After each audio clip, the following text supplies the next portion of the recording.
तेजस्वी यादव खुद इस लायक हो जाए कि वो एक रोजगार ले ले। अगर वो एक मुख्यमंत्री के बेटे नहीं होते, उनकी माँ बाप मुख्यमंत्री नहीं होते, तो उनके पास खुद का रोजगार नहीं, तो इनके हिसाब से क्या भैंस चराना सरकारी जॉब थोड़ी ना हो जाएगा।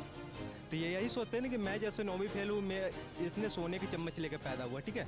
तो गरीब व्यक्ति सोने के चम्मच लेकर कोई पैदा नहीं होता है। टैलेंट हमें देखने को मिला, वो दिल्ली कैपिटल्स के लिए खेल रहे थे, वो पानी दे रहे थे, उसमें भी वो सक्सेस नहीं हो पाए थे। फिर वो डांस करने गए, वहाँ भी सक्सेस नहीं हो पाए थे। फिर वो बिहार के पॉलिटिक्स में आ गए और लैंड फॉर जॉब करने लगे, जॉब के बदले ज़मीन लेने लगे।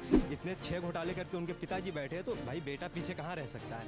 वो तो उनके नक्शे कदम पे चलेगा ही ना। प्रशांत किशोर के अगर बिहार में 10 सीट भी आ जाए, ठीक है ना, प्रशांत किशोर के अगर बिहार में 10 सीट भी आ जाए तो आप मेरा नाम चेंज कर देना, ठीक है। मेरा नाम सूरज पटेल है, नाम चेंज कर देना। प्रशांत किशोर क्या है, एक राजनीतिक सलाहकार है।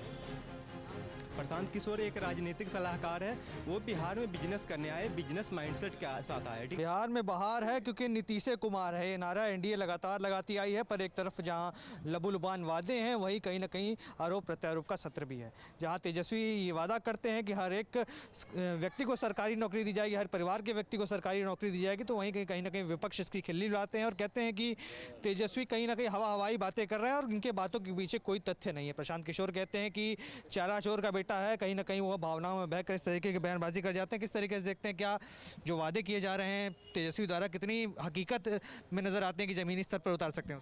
सर ये हकीकत नहीं है, एक जुमलेबाजी है, ठीक है ना। पहले तो मैं ये कहूँगा कि तेजस्वी यादव खुद इस लायक हो जाए कि वो एक रोजगार ले ले। अगर वो एक मुख्यमंत्री के बेटे नहीं होते, उनकी माँ बाप मुख्यमंत्री नहीं होते, तो उनके पास खुद का रोजगार नहीं होता। वो गुजरात की किसी फैक्ट्री में जाकर या किसी पलायन करके वो लेबर का काम कर रहे होते, मजदूरी का काम कर रहे होते। तो ये सब जुमलेबाजी, ये वोट बैंक के चक्कर में कर रहे हैं। आपको लगता है कि बिहार में टोटल देखो जो नौकरी है गवर्नमेंट जॉब की 22.5 लाख है, ठीक है। बिहार में परिवार की काउंट अभी आ रही है 2,96,00,000 से लेकर 3 करोड़ के बीच में। तो ये 3 करोड़ लोगों को रोजगार कहाँ से दे देंगे? इन्होंने तो योग्यता की बात भी नहीं करी है। तो देखो इनकी जुमलेबाजी। वो तो कहते हैं हर डिग्री वाले को मैं रोजगार दूंगा। तो इनके हिसाब से क्या भैंस चराना सरकारी जॉब थोड़ी ना हो जाएगा। तो ये यही सोचते हैं ना कि मैं जैसे 9वीं फेल हूँ, मैं इतने सोने की चम्मच लेकर पैदा हुआ, ठीक है। तो गरीब व्यक्ति सोने का चम्मच लेकर कोई पैदा नहीं होता है। तो इनकी जुमलेबाजी इस बार बिहार में चलने की नहीं है। इस बार बिहार में पूर्ण रूप से एनडीए गठबंधन की सरकार आ रही है। 50% से प्लस स्ट्राइक रेट के साथ एनडीए गठबंधन की सरकार। पर आप बता रहे तेजस्वी के अंदर कोई योग्यता नहीं, वो तो कितने लंबे समय तक क्रिकेट खेला। उन्होंने बताया कि मेरी जो कमाई है, मेरा जो टैलेंट है, कहीं ना कहीं वो मैंने दिखाया। मैं क्रिकेट खेलने गया, परिवार से दूर रहा, कहीं ना कहीं योग्यता में ही गिना जाए। उनकी बिल्कुल टैलेंट हमें देखने को मिला। वो दिल्ली कैपिटल्स के लिए खेल रहे थे, वो पानी दे रहे थे, उसमें भी वो सक्सेस नहीं हो पाए थे। फिर वो डांस करने गए, वहाँ भी सक्सेस नहीं हो पाए थे। फिर वो बिहार के पॉलिटिक्स में आ गए और लैंड फॉर जॉब करने लगे, जॉब के बदले ज़मीन लेने लगे। क्योंकि उनके खानदानी आदत रही। उनके पिताजी को देखिए, चारा चोरी, IRCTC घोटाला, कोयला घोटाला, ज़मीन घोटाला, जंगल घोटाला, भूमि घोटाला, इतने 6 घोटाले करके उनके पिताजी बैठे हैं। तो भाई बेटा पीछे कहाँ रह सकता है।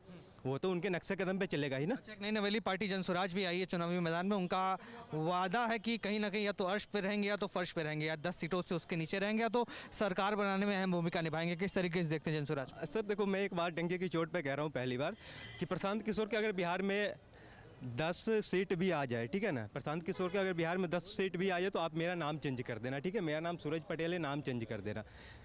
प्रशांत किशोर क्या है, एक राजनीतिक सलाहकार है। प्रशांत किशोर एक राजनीतिक सलाहकार है। वो बिहार में बिजनेस करने आए, बिजनेस माइंडसेट के साथ आए, ठीक है। प्रशांत किशोर हर एक पार्टी के लिए काम कर रखे, वो बीजेपी हो, जदयू हो, राजद हो, टीएमसी हो, हर एक पार्टी के लिए उन्होंने काम कर रखा है। राजनीतिक सलाह बना रखे, उसके लिए वो फंड लेते थे, ठीक है। अरे आप ये तो देखो, हमारे प्रधानमंत्री मोदी जी 15 साल गुजरात के मुख्यमंत्री रहे, अभी 11 साल से देश के प्रधानमंत्री। उनकी संपत्ति 5 करोड़ की, प्रशांत किशोर के 100 करोड़ से ऊपर कैसे चली जाती संपत्ति। ये बिहार में परिवार कार्ड एक चला रहे हैं कि हर 20 रुपये दो, परिवार कार्ड बनाएंगे, मेरी सरकार आने पर आपको 20,000 रुपये मंथली मिलेगी। ये 20,000 रुपये कौन? बिहार की बजट देखिए 3,64,000 करोड़ की है शायद।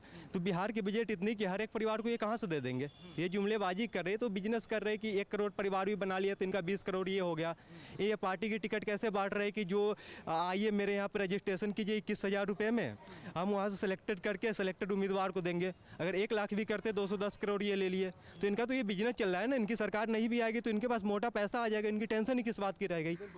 आप देख रहे हैं सौगंध टीवी, सौगंध वतन की।